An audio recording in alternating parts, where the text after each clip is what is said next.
everywhere burst few hours ago as Biafrans jubilate few hours ago, moment they never expected that Putin can finally get their petition on the release of Simona. You know, the moment Simona was arrested, a lot of Biafrans leaders, a lot of Biafran stakeholders, they be writing Putin based on the release of Simona and all of that, and they never believed that it can be ever possible. But now Kasala burst few hours ago. Putin have finally reached out to Finland. Putin have finally burst Finland few hours ago. He said they must not try to trample and violate on the human right of Simona. He said human right of Simona must be respected, and he give them an ultimatum. You will hear everything yourself in this very video. Kasala burst few hours ago. Finland boy few hours ago. So I would like us to still connect to the end of this video. If you can share the video, just go to share it as you're watching. Share to the best social media platform. Let it go viral, and if you can share it, just like it as you're watching it. Like it, give it a thumb up. Tinubu government, they said they never expected that Putin can put himself in the line for the release of Simona. You will see show for yourself. Just stay connected. I'm coming back again. Welcome you back to Bu.Rse TV. I don't have bad news for you today. The home of religious gossip. But you should leave the fight for Mohammed. What is happening in the Christendom? Join now. It makes sense with Flagpot. You blame me for interfering with your democracy, but I don't have to. You are doing it to yourselves. Polling stations are closing. You don't know who to trust. You are divided. Hello my great and wonderful viewers, welcome you back to Bu.Rse TV. For those of you coming across this channel for the very first time, just endeavor to click the rest of the subscription button appearing on your video screen, and as you click on it, just click the notification bell icon alongside so that whenever we drop a new video in few hours time, YouTube will easily let you to know. Now, Biafrans never expected what happened few hours ago. They never even expect that this can really happen, because on the case of Simona, they just looking up to God alone, that God will surely allow Finland to actually release Simona back to them, because it's normally known that Finland actually arrested Simona few weeks ago, and that was before the convention that took place from December 2024 and all of that. The Finland convention took place, but Simona was actually absent in course of the convention due to the fact that Finland government actually arrested him, according to report and according to the speculations that's coming from the Biafra people. They said it was Bianca Ojukwu that Tinubu appointed as the new minister in his cabinet that actually wrote the petition that made Finland to actually arrest Simona. Now, Finland arrested Simona and 4 other people, but few days ago, those 4 other people were released by Finland. But a lot of Biafrans are saying that the same way Finland actually released the 4 other people that was arrested alongside with Simona and detained and all of that, they said the same way Finland released them, the same way Finland is going to release Simona. Though Nigeria have been writing Finland for them to extradite Simona, but Finland refused to extradite Simona because they believe that they did not have an extradition treaty with Nigeria. But Kasala burst few years ago, nobody ever expected that Biafrans can be writing Putin, they can be writing Russia just for the release of Simona. But Putin have finally pulled himself in the line that the human right of Simona must not be trampled upon, that this man is only trying to cry for freedom for his people, that he did not commit any offense. You will hear it for yourself. You will hear Putin saying everything. You will hear show for yourself. Everywhere pause. Even Biafrans never expected it. No wonder they trying to recruit some armies, some navies on Biafran nation and all of that. They have been trying to do that for quite some days now. Now, Putin have finally burst out. Putin have finally stormed Finland on the release of Simona. I will play the full video in this very video. You will see everything the way it goes. So I would like us to stay connected to the end of this video. If you can share the video, just go to share it as you're watching it. Share to the best social media platforms. Let it go viral. And if you can share it, just like the video, like it, give it a thumb up so that it will be recommended for us. Let a lot of people get to know what is happening as far as Biafran agitation is concerned, because a lot of people are thinking that the moment Simona have been arrested, every hope is lost for Biafra. You know, when they arrested nnamdikanu back in the days, some years ago, when nnamdikanu was arrested in Kenya and extradited back to Nigeria, a lot of people, including the Nigerian government, were actually thinking that all hope is lost for Biafra, that the Biafra agitation thing will stop. But the moment after nnamdikanu was arrested, Simona sparked up from Finland and he even did worse than nnamdikanu himself. Now, Kasala boss, a lot of Biafrans are now putting their support for Simona as he's agitating for the Biafra nation and all of that. Over 50 million Biafrans actually voted that Biafra should be liberated out of Nigeria and all of that. And I said that's not enough. They said Simon Ekpa himself was arrested, and the moment they arrested Simon Ekpa, a lot of media in Nigeria actually took the news. They said all hope have finally been lost for Biafra, because they believe that Simon Ekpa is the stakeholder and is the key point of Biafra, and since he have been arrested, that all hope is lost for Biafra, because Nigerian government have been doing everything possible to actually arrest Simon Ekpa right from time. They've wrote Finland in several locations in more than 3 years. They've been writing Finland that Finland should arrest Simon Ekpa, but Finland refused to arrest Simon Ekpa because this is Simon Ekpa in question. It's not an ordinary person in Finland. It's not an ordinary citizen in Finland. It's even a high-ranked politician as far as Finland is concerned. That's to tell you that it's a bona fide citizen of Finland, and Finland refused to arrest him because they believe that this man did not commit any offense based on the petition that Nigerian government have been writing, and different group in Nigeria have been writing the petition that he must be arrested and extradited. But Finland refused to arrest him. But the moment Tinubu dissolved his ministerial cabinet and newly appointed new cabinet in the likes of Bianca Ojukwu, a lot of people were thinking that Bianca will actually work on behalf of Biafra and all of that, just to smoothen the Biafra liberation and all. But Bianca Ojukwu, according to what Biafrans are saying, they said she was the one that actually orchestrated and wrote a new petition for Finland that Finland used to arrest Simon Ekpa, because Bianca Ojukwu is the former wife of Ojukwu, and Ojukwu was the one that liberated Biafra right from time. So Bianca knows a lot about how Biafra actually evolved from, where it come from, and what has happened as far as Biafra agitation thing have been concerned right from time. So what is written in the petition that Bianca actually wrote to Finland is very, very strong. And as if that's not enough, it's not even up to 2 weeks that Tinubu appointed Bianca Ojukwu, Simon Ekpa was arrested. Now, a lot of Biafrans were writing Putin. They're writing different big names. They're writing different big organizations that they should just come for the rescue of Simon Ekpa. But Kasala burst 2 years ago. Nobody ever even expected that Putin can put himself in the line on the release of Simon Ekpa. You will see for yourself. I will play you the full video before some of you come out to say that, oh, Elijah have come up with his lies again and all of that. You will hear everything for yourself. So I would like us to stay connected to the end of this video. Just stay connected. Don't rush me. Stay connected to the end of the video. You will hear what Putin said himself. He said the right of Simon Ekpa must not be trampled upon. The human right of Simon Ekpa must be respected. That this man have not committed any offense. You will see for yourself. So stay connected to the end of the video. If you can share it, just wait to share it. And if you can share it, just like the video. Like it, give it a thumb up. Stay connected. I'll come back again. For many years, the pandemic has exacerbated the problems and imbalances that accumulated in the world earlier. We have every reason to believe that the tensions might aggravate even further, and such tendencies might emerge in almost every area. Naturally, there are no direct parallels in history, but some experts, however, and I do respect their opinion, they compare the current situation to the late 20s or early 30s of the last century. One may agree or disagree with such an opinion, yet one cannot but draw some parallel in terms of many aspects, the scale as well as the cross-cutting and systemic nature of challenges and potential threats. We see the crisis, we're witnessing the crisis of previous models and tools of economic development. Social stratification is increasing both globally and in individual countries. We mentioned this before, but today it causes a sharp polarization in public opinions. Populism, right and left-wing radicalism, and other extreme movements are on the rise. Domestic political processes, including in leading economies, are escalating and becoming more violent. All of this cannot but impact the nature of international relations, making them less stable and predictable. International institutions are weakening. Regional conflicts are multiplying. The global security system is degrading. And Klaus just mentioned my yesterday's phone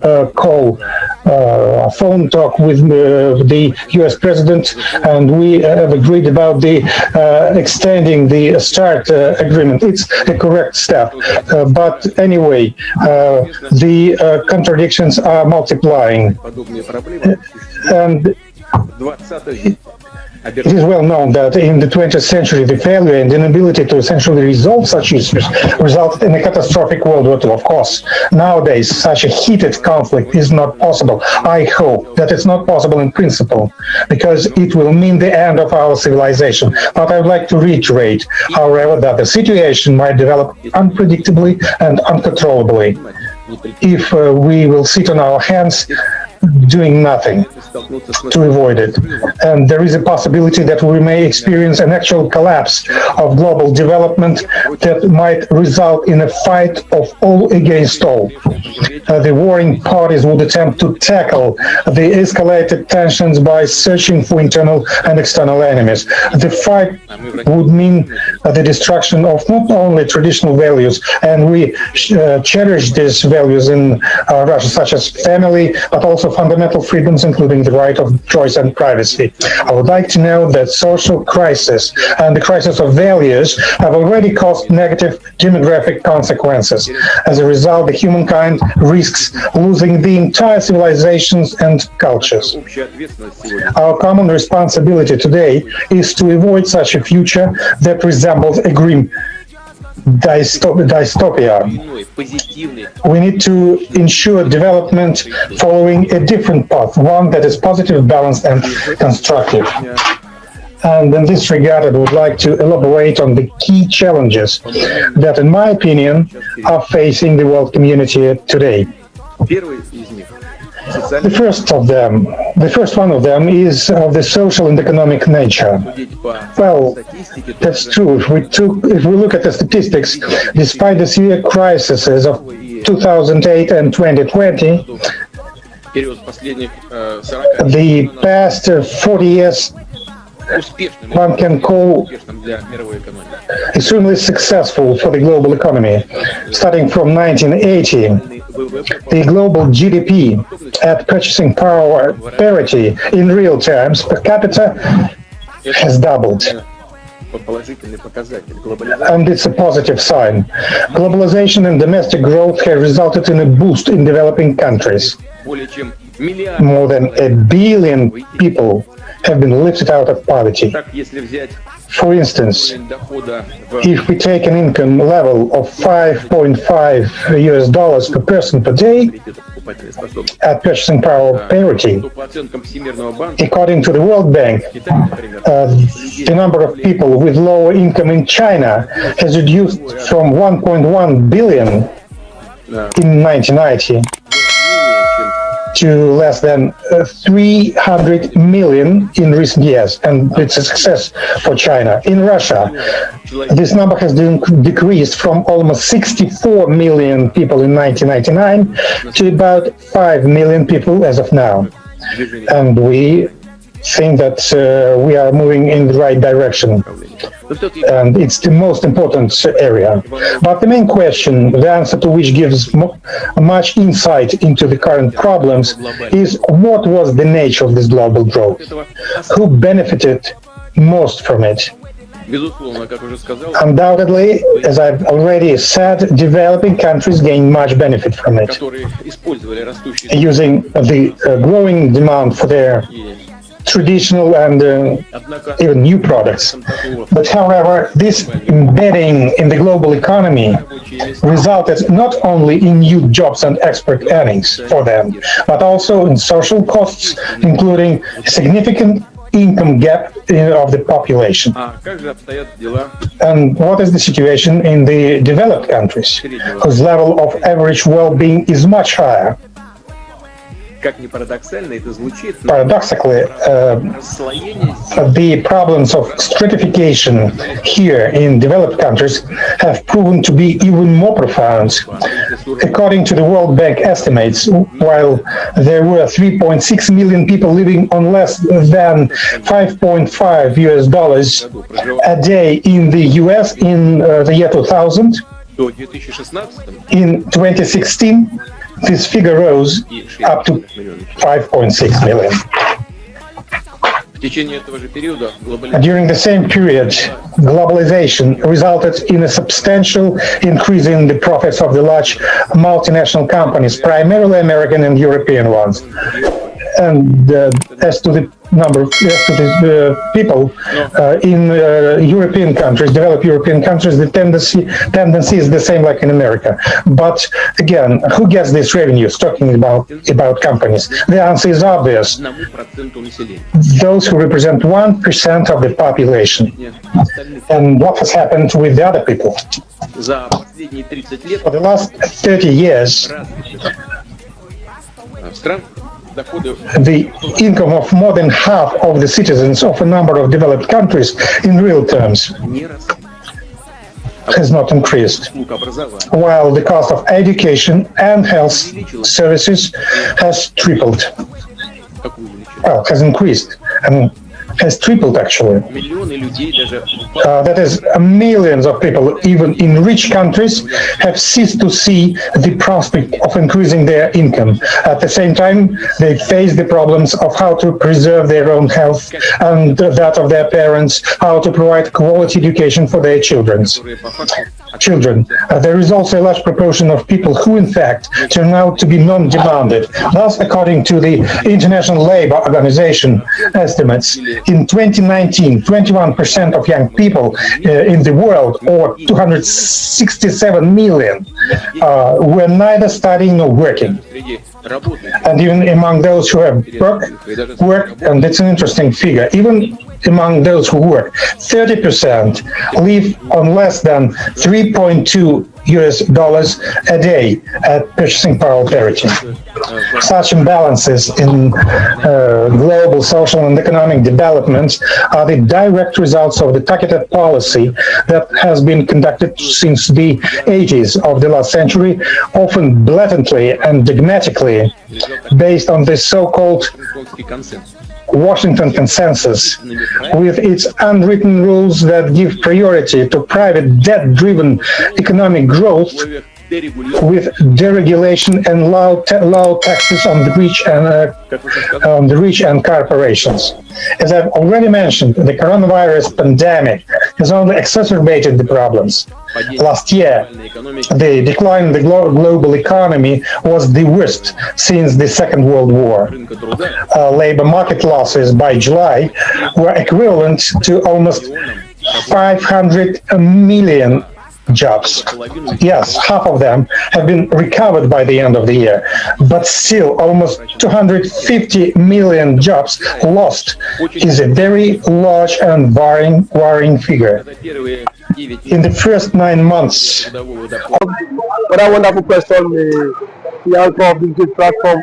First and foremost, I want to say, Simona has come out to say, or has outlined countless times that he said that the Nigerian government cannot win Biafra with a barrel of gun for the second time. Now when he said that, see, Nigerian government cannot win Biafra with a barrel of gun, it means that nobody needs to die for them to exit Nigeria. Now, Ojukwu fought Biafra in a different dimension. Now, nnamdikanu did it via his own dimension. So Ekpa is taking it globally. And now, we've seen world body recognize Biafra. We've seen the UN and then some other global body have come out to endorse the Biafra struggle. So kudos to him, it is a plus. Some persons have come out to say that Simona should be discredited, the likes of Ohanes Ndigbo and that of the Southeastern governors. But my question is that you said Simona should not be taken serious. Then who should be taken serious? The government who is not willing to protect our people? Is it the people who have refused to speak up when the Igbo man has been marginalized in the country? Is it the same governors who have become a tools in the hands of their Fulani master? So for you to even have a character like Simona and nnamdikanu to have come out to say enough is enough, that we are tired of this contraption called one Nigerians. It shows that these people have this mindset that, see, they can no longer be the slave. So for him to have even gone as far as to hire lobbyists that will speak on behalf of Biafra in the world, in the UN summit. To me, it's a plus, and that alone, the voice of Biafrans will be heard globally, and the voice of an Igbo man is also being heard globally. Now, let me take it back the line. When Southern Sudan and South Sudan wanted parted ways, nobody killed each other. Nobody go through the route of violence. It was done amicably. So Simona is doing it amicably for him to convince world leaders that this thing is possible. And why the government of the day, the present government of Nigeria, are not seeing it that way. Thank you. You can also to the government, to the Nigerian government be worried about this? Why would they be worried? The same people have sent assassins to kill Simona. Now only he has escaped. So see, one thing about it is that the government of the day, they are panicking. There's panic. You know what it is now? So a particular tribe, a major tribe, to exit your country. You know how an Igbo man is. You know the investment of an Igbo man is in the country. Now imagine in Nigeria without an Igbo man. Let's just imagine that. I mean, dominance. That means the Hausa man would now dominate virtually every government perspective in Nigeria. So now the reason why the Igbo man is still believe that's Nigeria is because the Igbo man is still in the contraption called Nigeria. But eventually, if the Igbo man leaves, my brother, the Igbo man will know the true meaning of Nigeria, and then we now know who owns Nigeria. Just like what Angwabula said. He said they are not scared of the Igbos parting, exiting Nigerians. That was what he said. He said they are not scared. Indirectly, that means the other tribe would not have sense of belonging in the country. And we know it. We know it. I know it too. And that normal man now has the spirit of dominance. You cannot dominate him. If a Fulani man has the spirit of dominance, for you to dominate him, it will take ages. In terms of population, you cannot dominate them. So one thing is that Ekpa foreseen this whole thing. That was why he championed this Biafra struggle. And now, gradually, it is now becoming a reality in this contraction called Nigeria. Now, there are some Igbo men are even tired of the system called Nigeria, just because they feel their brother is still in president. Now, my brother, I can bet you, come 2027, the Yorubas will be championing the Republic more than the Igbo man. I can bet you that. That I am very certain of.